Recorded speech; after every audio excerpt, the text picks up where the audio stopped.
আজকে আমি চলে এসেছি কলকাতার সব থেকে বড় মসজিদ এবং 100 বছরেরও পুরনো মসজিদ। আর এই ইনস্টাগ্রাম খুললে জাকির স্ট্রিটের ভিডিও আসতেই রয়েছে, তাই আমি চলে গিয়েছিলাম ওখানে সেরা সেরা কিছু খাবার খেতে। হ্যাঁ, আসসালামু আলাইকুম everyone, welcome back to my mini blog.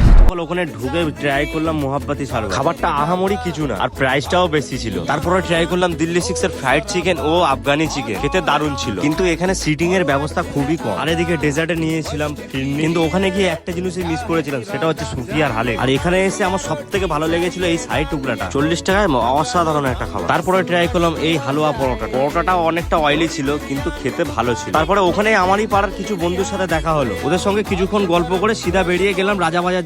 আর রাজাবাজারে পৌঁছে দেখি জাকির স্ট্রিটের থেকেও বেশি ভিড় রাজাবাজারে। কিছুটা সামনে এগিয়ে দেখি ওয়ার্সি ফালুদা কর্নারে 40 টাকায় এত সুন্দর ফালুদা দিচ্ছে। ওখানে 50 টাকায় মোহাব্বতি শরবত খাবার থেকে আমি তো মনে করি রাজাবাজারে এসে 40 টাকা দিয়ে ফালুদা খাওয়া অনেক বেশি। তারপরে দেখতে পেলাম উর্ফি জাবেদের জন্য বানিয়ে রাখা এই জিন্স প্যান্টটি। আর হ্যাঁ, পার্ট 2টা মিস করবেন না, জানা চ্যানেলটিকে ফলো করে রাখুন।